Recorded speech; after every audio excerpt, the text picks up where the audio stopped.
جیم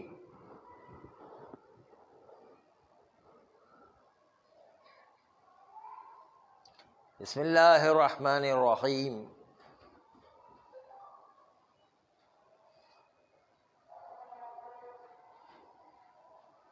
فبہ نستعین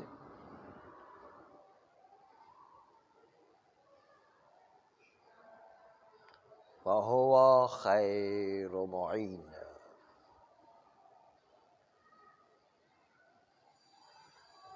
الحمدللہ کہ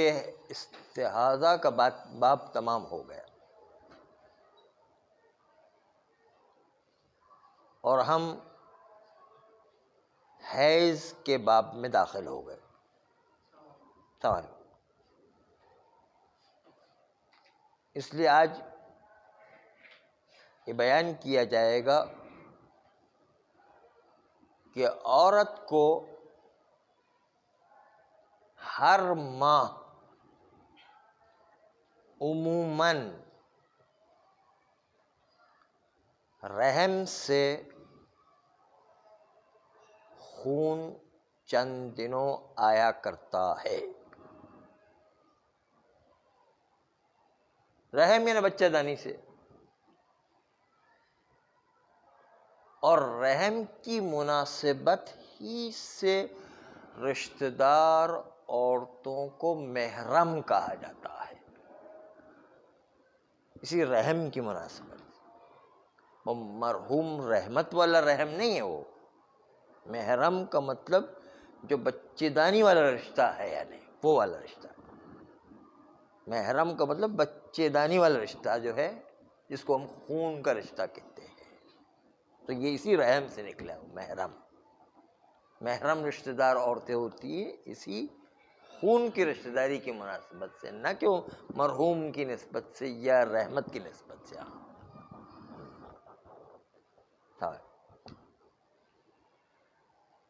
تو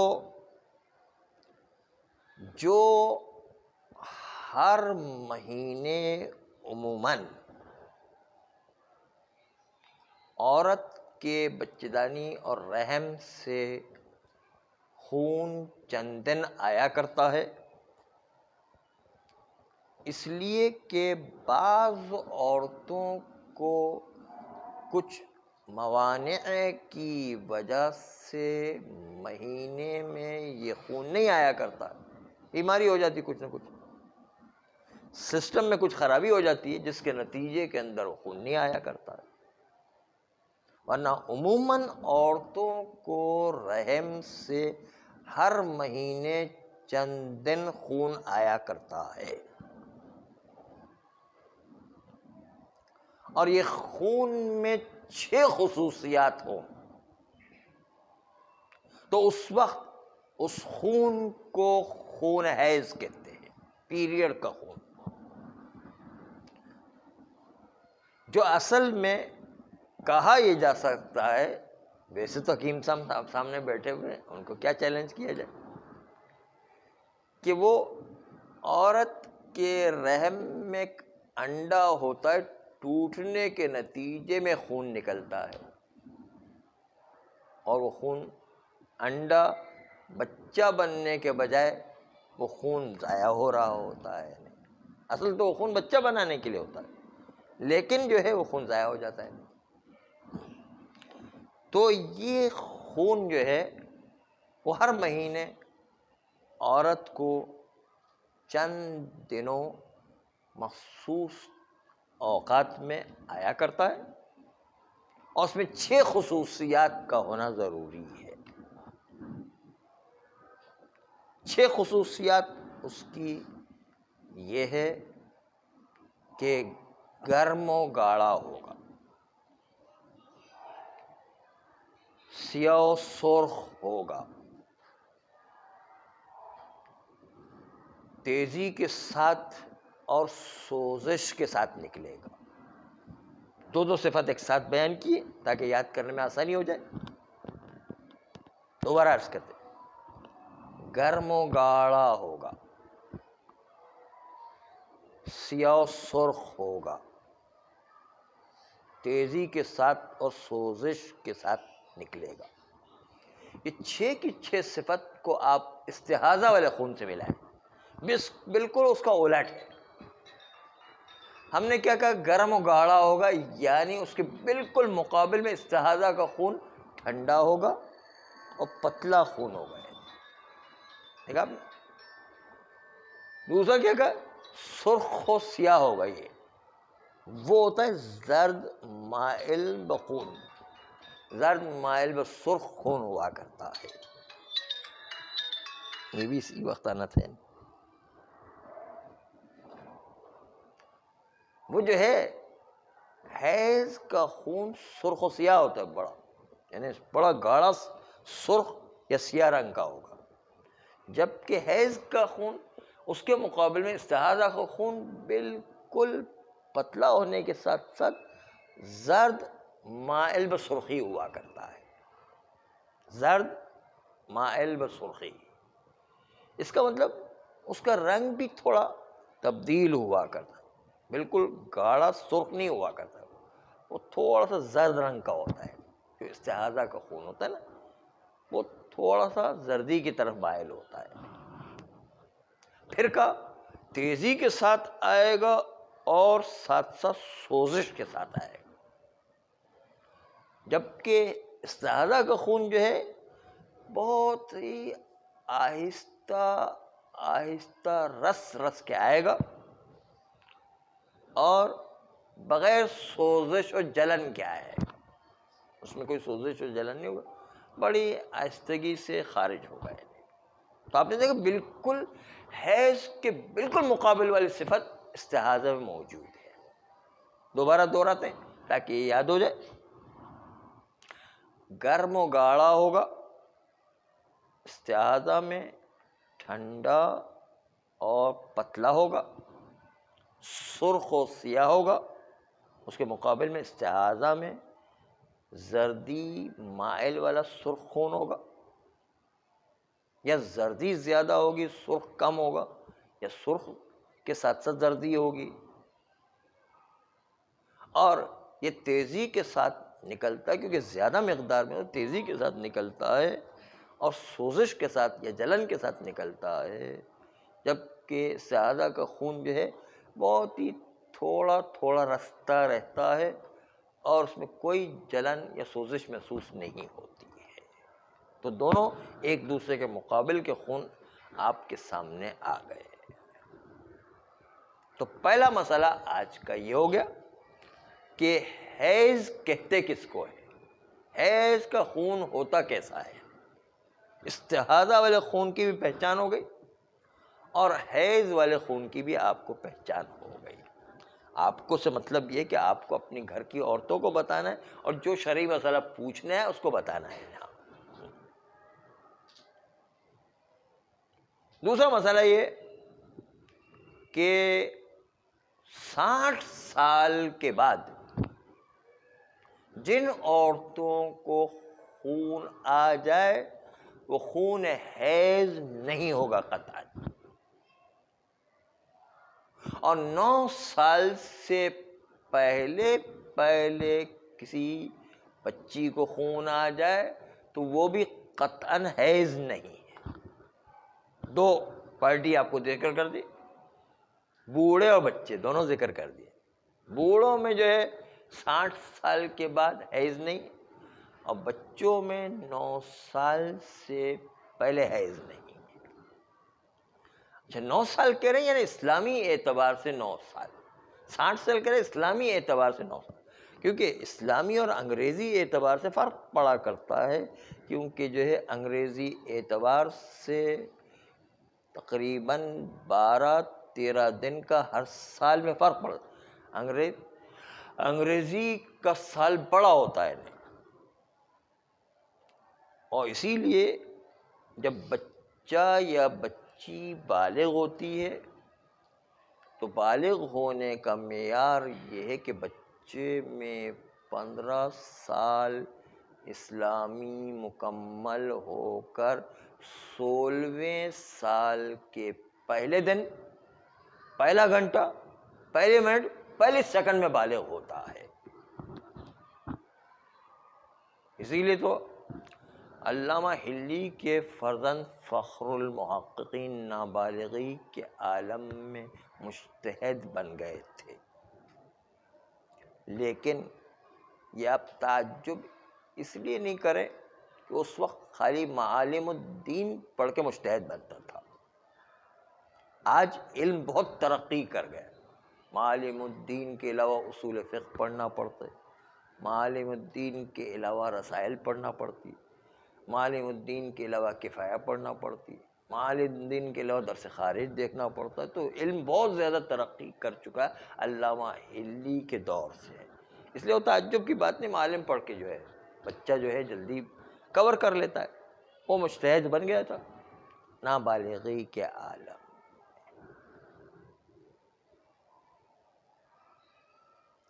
مدرس کا جملہ ہے، آپ شاید محسوس نہ کریں یا جو ہے آپ اس کو یہ قبول کریں یا نہ کریں، بہرحال مدرس کا ایک جملہ ہے کہ اگر علامہ ہلی آج کے دور میں آ جائیں تو وہ آج کل کے مجتہدین کے شاگرد ان کو بننا پڑے گا، حالانکہ اس زمانے میں مرجع تھے وہ، اس لیے کہ علم اتنا ترقی کر چکا ہے ابھی، تو زمانے کا فرق ہو جایا کرتا ہے۔ اس لیے ہم آج کے دور سے سوچتے کہ اتنا علم یہ بھی جو بالغ نہیں ہوا کیسے حاصل کیا، تو اتنا تو علم تو پڑھنے میں لگ جاتا ہے آدمی کو، تو وہ اصل میں اس زمانے میں علم چھوٹا تھا، اس کے جو ہے فارمولے کم تھے، آج بہت زیادہ بڑھ گئے ہیں۔ تو علامہ ہلی کے فرزند آج فخر المحققین نابالغی کے عالم میں مجتہد بن گئے، اور مجتہد بننے کے بعد عورتوں میں وہ درس دیا کرتے تھے کیونکہ نابالغ تھے وہ، اور عورتوں کو مسائل سکھانے تھے۔ اتفاق سے درس دیتے دیتے ایک مرتبہ وہ عورتوں کے درس سے اٹھ کے چلے گئے، تو عورتوں نے علامہ ہلی جو ان کے والد بزرگوار تھے ان سے شکایت کی کہ یہ جو ہے آپ کے فرزند مجتہد ہیں لیکن جو ہے درس دے دے اچانک سے جو اٹھ کر کے چلے گئے، کیا ہم سے کوئی غلطی ہو گئی، کوئی بدتمیزی ہو گئی، کوئی جو ہے کوتاہی ہو گئی، وہ ہم سے ناراض ہو کے چلے گئے یا کیا؟ تو علامہ ہلی نے اپنے بیٹے فخر المحققین کو بلایا، کہا کہ آپ جو ہے درس دیتے تھے، آدھی درس دے کے جو بغیر بتائے جو نکل آئے۔ کہا ہاں، اس لیے کہ جس وقت میں درس دے رہا تھا میں نے دیکھا جو درس دینے کا ٹائم اسی وقت میں بالغ ہو رہا تھا، تو بالغ ہو رہا تھا اس لیے میں جو وہاں سے نکل آیا، اس سیکنڈ میں بالغ ہو رہا تھا، اس سیکنڈ میں بالغ ہوتے ہوئے میں نکل گیا تاکہ عورتوں پر جو نگاہ نہ پڑے۔ ہاں، تو یہ دین کی اتنی احتیاط اور اتنی سمجھ اور اتنی پرواہ رکھنا، تبھی تو جا کے ایک مقام پر انسان پہنچتا ہے، خواہ انسان جو ہے کسی مقام پر نہیں پہنچتا ہے، دین کی اتنی پرواہ کرنے کے بعد انسان ایک مقام پر پہنچتا ہے۔ تو یہ جو ابھی ہم کہہ رہے ہیں 60 سال اور 9 سال بچی میں وہ اسلامی اعتبار سے ہے، اور جو ہے اس لیے تقریباً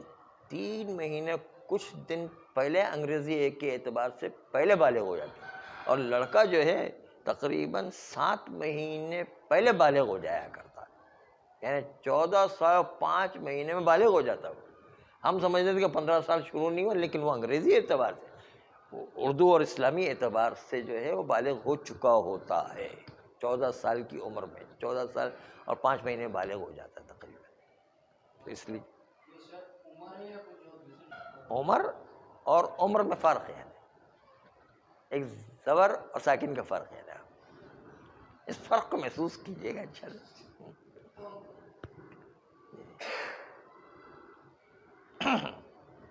تو بات یہ چل رہی تھی، وہ کبھی کہتے ہیں میں کچھ کہہ گیا ہے نہیں۔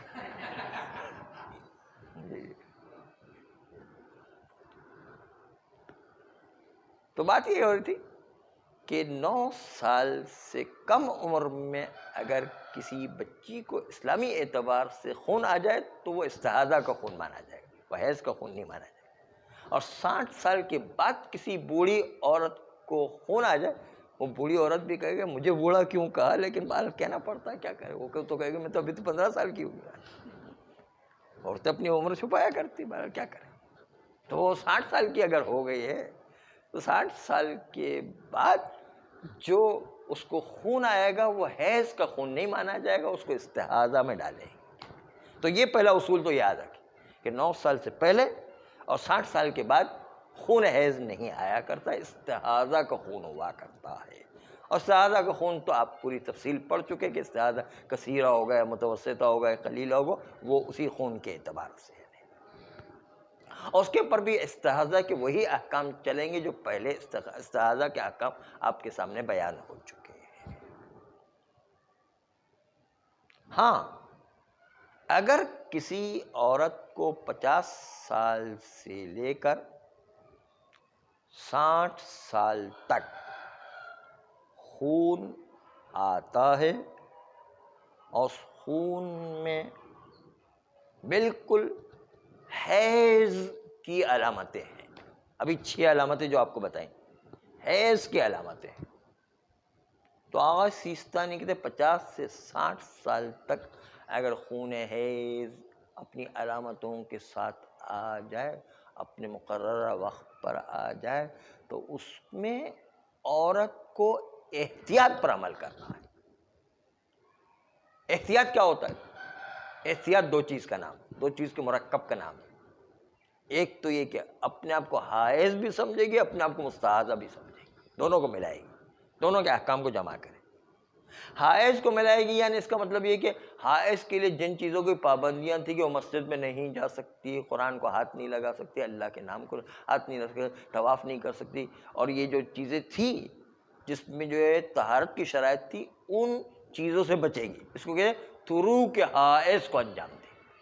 حائض کے لیے جن چیزوں کو ترک کرنا واجب تھا اس کو انجام دے گی۔ مسجد میں نہیں جائے گی، قرآن کے الفاظ کو ہاتھ نہیں لگائے گی، اللہ کے نام کو ہاتھ نہیں لگائے گی، طہارت والی چیزوں کو جہاں پر شرط ہے اس کو انجام نہیں دے گی، یعنی جس کے اندر جو ہے طہارت کی شرط ہے وہ چیزیں کہلاتی تروک حائض ہے نا۔ حائض کو جن چیزوں کو ترک کر دینا ہے ان ساری چیزوں کو ترک کرے گی۔ ایک حائض کا یہ رخ ہوگا۔ دوسری طرف سے چونکہ حیض کے علاوہ استحاضہ ہونے کا خطرہ ہے تو آغا سیستانی کے استحاضہ کے احکام پر بھی عمل کرے گی، یعنی وہ مقام کو پاک کرے گی اور جو ہے پٹی بدلے گی اور جو ہے روئی بدلے گی اور وضو کرے گی، غسل انجام دے گی، جو استحاضہ کے احکام آپ سن چکے ہیں اپنے خون کے اعتبار سے، وہ سارے کام انجام، اور نماز اور روزے بھی انجام دے گی۔ یہ دونوں کو جمع کرنا۔ حائض کے لیے روزے نماز حرام تھے لیکن استحاضہ والے احکام پر عمل کرتے اور روزے نماز بھی انجام دے گی، تو ڈبل دونوں کو جمع کرنا۔ تروک حائض کو ایک طرف سے انجام دے گی کہ حائض کو جن چیزوں کو ترک کرنے کی ضرورت تھی وہ انجام دے گی، تو دوسری طرف سے استحاضہ کے احکام سمجھ کر اسی کے احکام پر پورا عمل کرتے روزے نماز انجام دے گی، احتیاطاً ان چیزوں کا انجام دے گی تاکہ دونوں چیزوں کو جمع کر سکے، حائض کے احکام پر بھی عمل ہو جائے اور استحاضہ کے احکام پر بھی عمل ہو جائے۔ دونوں صرف نماز کا مسئلہ پڑتا تھا کہ حائض یہ کہہ رہا تھا کہ روزے نماز معاف ہے،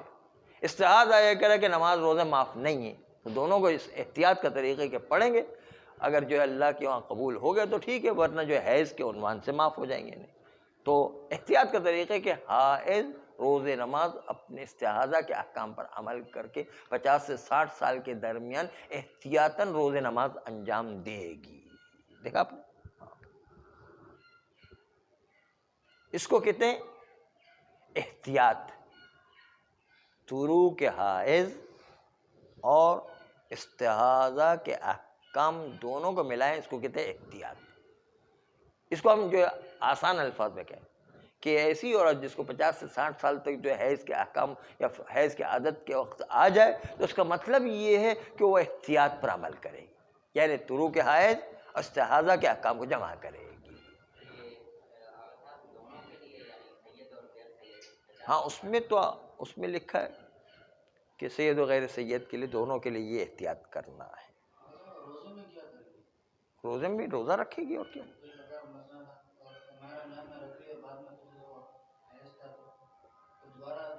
ماہ رمضان میں روزہ رکھنا واجب ہے اس کے اوپر۔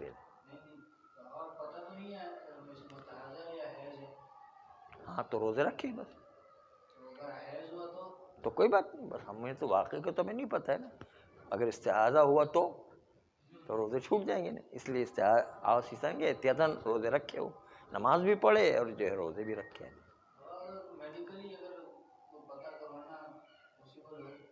میڈیکل یہ جو ہے علامتیں دیکھے گی کہ عادت کا ایام میں ہے یا نہیں ہے، ابھی آئے گی بات کہ عادت کا ایام اس کی ٹائمنگ پیریڈز ہوتے ہیں، وہ عادت کا ایام میں ہے اور جو حیض کی علامتیں موجود ہے تو حیض ثابت ہو جائے گا نہیں، لیکن جو ہے اس کو 50 سال سے لے کر 60 سال کے درمیان یہ علامتوں کے ساتھ آ رہا ہے، پھر بھی وہ احتیاط کرے کہ پتہ نہیں وہ آیا یا ایسا اور بانجھ عورت بنی ہے یا نہیں بنی، یا ایسا عورت جو 60 سال کی تو بات بن گئی ہے، لیکن 50 سے 60 سال تک یہ ایسا ہوئی یا نہیں پتہ نہیں، اس لیے جو ہے حیض کے احکام پر بھی عمل کرے گی، استحاضہ کے احکام پر بھی عمل کرے گی، دونوں کو جمع کرے گی، کیونکہ پتہ نہیں ہے اس لیے احتیاط پر عمل کرے گی۔ ہاں وہ علامات موجود ہو، پھر وہ عادات کے اعتبار سے اگر وہ حیض ثابت نہیں ہو رہا ہے تو وہ استحاضہ کے احکام پر عمل کرے، لیکن عادت کے ایام میں بھی آ رہا ہے اور ساتھ ساتھ جو ہے حیض کی علامتیں بھی موجود ہیں، مثلا یہ عادت کے ایام میں حیض کی علامتیں نہ بھی موجود ہو تو بھی حیض ثابت ہوتا ہے، یعنی جس طرح بھی قانونی لحاظ سے حیض ثابت ہوگا، جو ابھی بعد میں آئے گا کہ کس طرح قانونی لحاظ سے حیض جو ثابت ہوا کر حیض ثابت ہو رہا ہے، پھر بھی احتیاط کرے گی، اس کو جو ہے حیض کے احکام پر بھی عمل کرنا نہیں ہے اور استحاضہ دونوں کو جمع کرے گی، یعنی احتیاط کرے گی۔ اگر کوئی حاملہ عورت یا بچے والی عورت کہ جو بچے کو دودھ پلا رہی، اس کو حیض آنا ممکن ہے، حاملہ عورت کو بھی حیض آ سکتا ہے اور بچے والی عورت جو دودھ پلا رہی ہے اس کو بھی حیض آنا ممکن ہے، اس لیے اگر اس کو حیض آ رہا ہے، جیسے کہ ہم نے حیض کی علامتیں بتائی کہ اس کا خون گاڑھا ہوگا، گرم ہوگا اور سرخ و سیاہ ہوگا اور خون تیزی کے ساتھ نکلے گا اور خون جو ہے وہ سوزش و جلن کے ساتھ نکلے گا، یہ جو علامتیں بتائی یہ علامتیں ہیں، تو حاملہ یا دودھ پلانے والی عورت ہے تو اس کو بھی حیض کے احکام پر اسی طرح عمل کرنا ہے جس طرح عام عورت عمل کیا کرتی ہے، عام عورت میں اور حاملہ میں کوئی فرق نہیں ہے، اس کو بھی اسی طریقے سے عمل کرنا، عام عورت میں اور دودھ پلانے والے بچے والی عورت کے اندر بھی کوئی فرق نہیں، اس کو بھی اپنے حیض کے احکام پر اسی طریقے سے عمل کرنا ہے، لیکن اگر کوئی حاملہ اور بچے والی عورت ہے اور اپنے ایام عادت کے 20ویں دن خون حیض دیکھتی ہے، اپنے عادت کے 20ویں دن، وہ اس کی وجہ آپ کو بعد میں پتہ چلے کہ 20ویں دن کیوں کہا ہے، 20ویں دن اگر خون حیض کی علامتوں کے ساتھ بچے یا حاملہ والی عورت خون دیکھتی ہے تو احتیاط پر عمل کرے گی، یعنی حیض کے طرق سے اجتناب کرے گی اور استحاضہ کے احکام پر پٹی بدلنا، وضو کرنا، غسل کرنا، یہ سارے کام انجام دے گی، روزے نماز بھی انجام دے گی۔ دوبارہ عرض کریں کہ بچے والی عورت یا حاملہ عورت اپنی عادت کے 20ویں دن اگر خون حیض دیکھتی ہے تو احتیاط کرے گی، یعنی حیض کے طرق کو ترک کرے گی اور استحاضہ کے احکام پر پٹی بدلنا، روئی بدلنا، مقام کو پاک کرنا اور وضو کرنا اور غسل کرنے والے احکام پر عمل کر کے نماز روزے کو انجام دے گی، احتیاط کرے گی، تو اس کو جو ہے احتیاط کے طریقے پر عمل کرنا ہے۔ صلی اللہ علیہ